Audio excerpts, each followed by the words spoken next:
Okay, we are going to start the business plan guide videos by discussing the cover page. Now, the cover page is often overlooked, and over my years, I've gotten quite a few business plans that don't have one.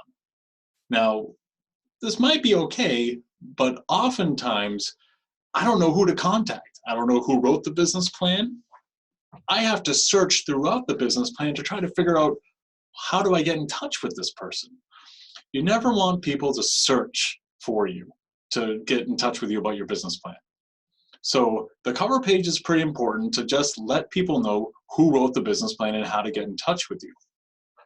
The cover page also acts as your first point of contact with a lender.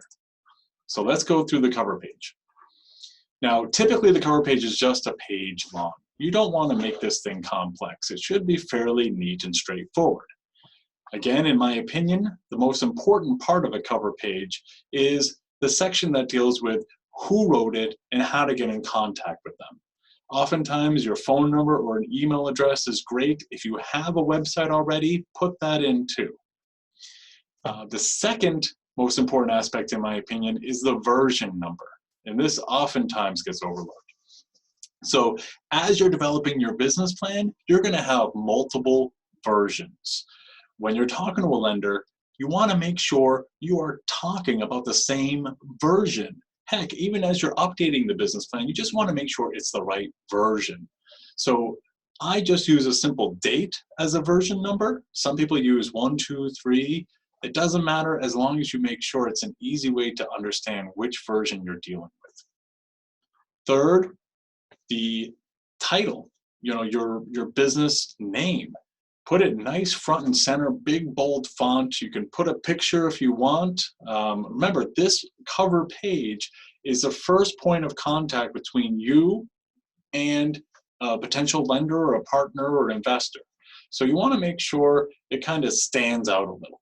In fact, one of my tips and tricks that I give to potential clients is that if you're going to be handing in a business plan to a lender, let's say, then put a clear plastic cover over the front page so that if that business plan is lying on the lender's desk, that the cover page shows through and it makes it much more presentable than if it's just in a folder or in a 3-ring binder.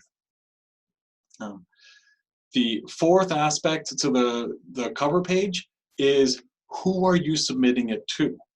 Remember, a lot of lending is relationships. So if you want to build a better relationship with your lender to start with, make it personalized, make it addressed to them. Of course, you might go out to 3 different banks. Well, change that and make it addressed to each bank that you're sending it to, right? And so each of the version numbers might be different. Maybe you have a version A, B, and C as well. But start on the right foot with your lender. Try to make them feel special and personalized. So create that relationship right from the beginning. So as I said, the cover page, often overlooked, but pretty important in the grand scheme of things.